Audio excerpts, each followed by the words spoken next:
وقتی زبان کار میکنیم باز یادش نمیگیریم.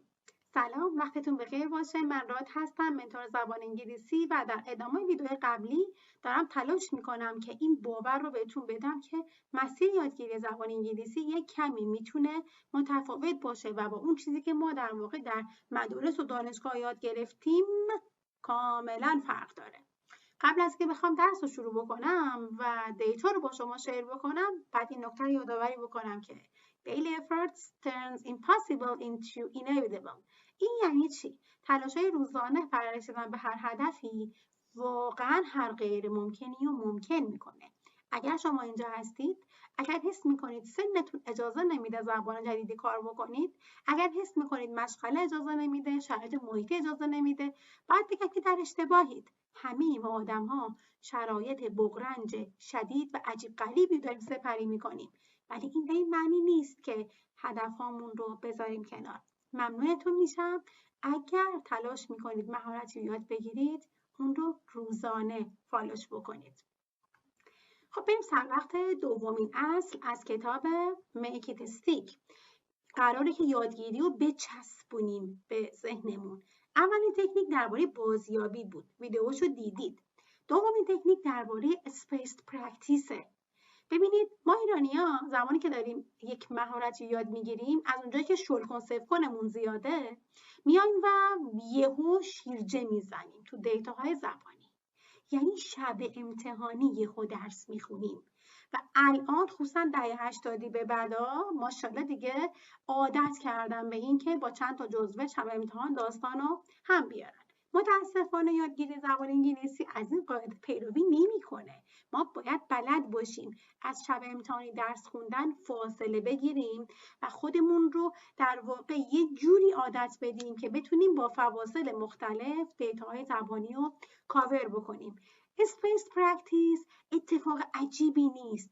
ظاهر این اسم شما رو گول نزنه. ما قراره صرفا بین دیتاها فاصله بندازیم. جلسه قبل خدمتتون گفتم چانک هایی که کار میکنیم قراره بدون اینکه لیست در نظر بگیریم براش و هی مرورش کنیم، بیایم از حافظمون استفاده کنیم. بیایم اون چانک ها رو فراخوان بکنیم. یواش یواش چانک ها پررنگتر میشن. حالا وقتی بلد شدیم، جمله ساختیم، استراکچر گیم رفتیم و تونستیم بفهمیم چانک چجوری استفاده میشه، یواش یواش با اسپیس پرکتیس میایم و اون چانک رو پررنگتر میکنیم توی ذهنمون. مثلا گفته بودم که یهو شیرجه میزنیم به سمت کتاب و جزوه، بیایم این فاصله زمانی رو کوتاه‌ترش کنیم و در اون فاصله زمانی کوتاه‌تر اون مرور رو انجام بدیم. نه اینکه بمونیم قبل هر جلسه تو مؤسسه، قبل هر جلسه تو کلاس و دیتا رو یهو بیایم سریع لیستوار هندلش کنیم و مطالعه داشته باشیم. جواب نمیده. لازمه که این کار در فاصله زمانی منظم روزانه انجام بشه و اتفاقا لازمه که خیلی هم طولانی نباشه.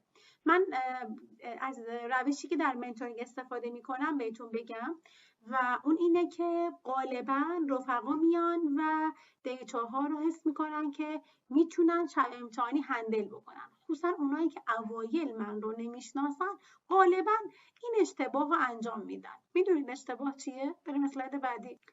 دارم از جلسات میت منتورینگ صحبت میکنم. غالباً روتینش اینه زمانی که ما کلاسی ثبت نام میکنیم، از این کلاس تا کلاس بعدی تایم داریم که درس بخونیم. درسته؟ اشتباهه. در منتورینگ چنین چیزی وجود نداره. چه جلسات میت باشه، چه جلسات نباشه، زبان آموز من باید گزارش بده. باید درس خوندنش رو نشونم بده و باید بگه که بعد از اینکه از سر کار اومد چه کارهایی رو برای مطالعات زبان انجام داده. خیلی وقتا اگر ببینم داره منو دور میزنه و قورباغه‌اش قورت نمیده، من میام و براش ددلاین تعریف میکنم. میگم مثلا خانم فلانی، آقای فلانی، شما تا این ساعت وقت دارید این تکلیفی که بهتون دادم رو انجام بدید. در غیر این صورت در گزارشتون رد میشه و اون تایم، اون تکلیف انجام نشده و بعدش با من طرفید. اینجور وقتا زبان آموز حس میکنه از این تایم تا تایم بعدی فرصت داره که یه روزی درس نخونه و روز بعدش عمیق‌تر کار بکنه. با عرض معذرت، شما در اشتباهید.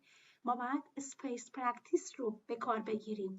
یادگیری روزانه و مداوم در فواصل زمانی کوتاه‌تر. چرا قبل هر جلسه 2 ساعت وقت بذاریم در حالی که روز قبلش هیچی کار نکردیم؟ ما چنین چیزی در منتورینگ نداریم. شاید حس کنید خیلی ساده است. بله، خیلی ساده است. ولی آیا شما آدمش هستید که انجامش بدید؟ داستان اینه.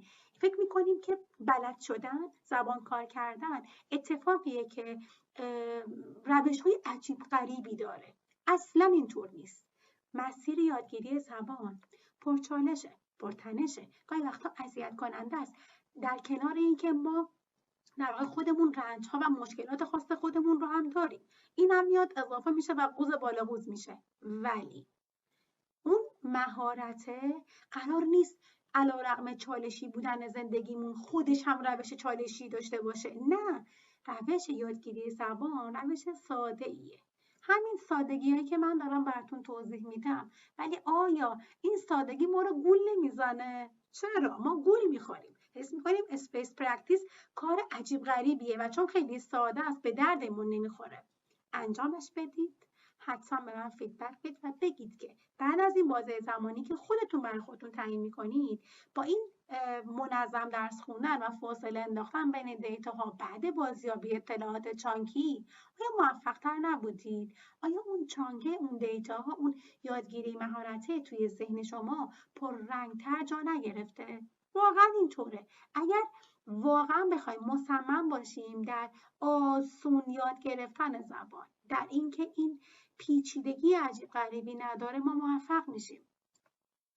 خب حالا که از مشکل یادگیری مهارت به خصوص برای زبان انگلیسی با شما صحبت کردم، وقتشه که یک برنامه جذابم بهتون بدم که بتونید با استفاده از اون برنامه جذاب دیتاهای چانکی رو هندلش کنید. قرار نیست صرفاً درباره مشکل صحبت بکنیم. قراره در کنار اون مشکل بلد باشیم چی کار بکنیم که اون مشکل حل بشه. خب قانون هر روزتون برای یادگیری زبان انگلیسی این باشه: بر اساس منابعی که دارید، بر اساس دیتایی که مؤسسه یا کلاس زبان براتون مشخص میکنه، بیاید چند تا چانکی رو بلد بشید.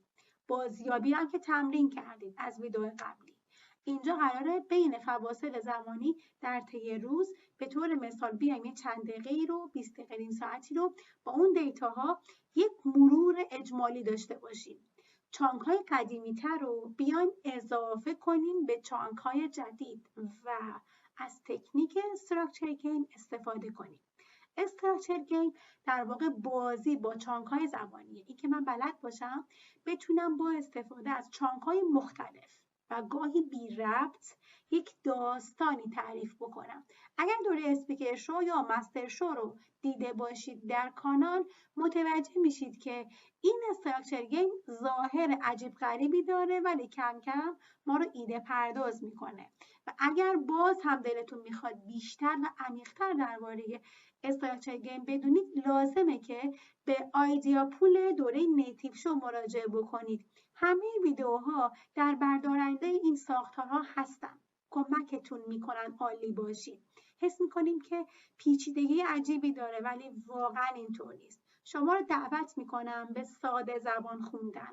میدونم مسیر طولانیه، اطلاع دارم. ولی اگر ساده زبان بخونیم، در بازهای زمانی کوتاه بخونیم، بازیابی اطلاعات یادمون نره و اون فاصله زمانی تمرین کردنم خوب رعایت بکنیم، مسلماً نتیجه بهتر خواهد بود. به چانک هایی که در تصویر هست نگاه بکنید. من همیشه از علامت پیتزا برای چانک ها استفاده می کنم. این چانک ها خوشحال هستند. امیدوارم شما هم خوشحال باشید.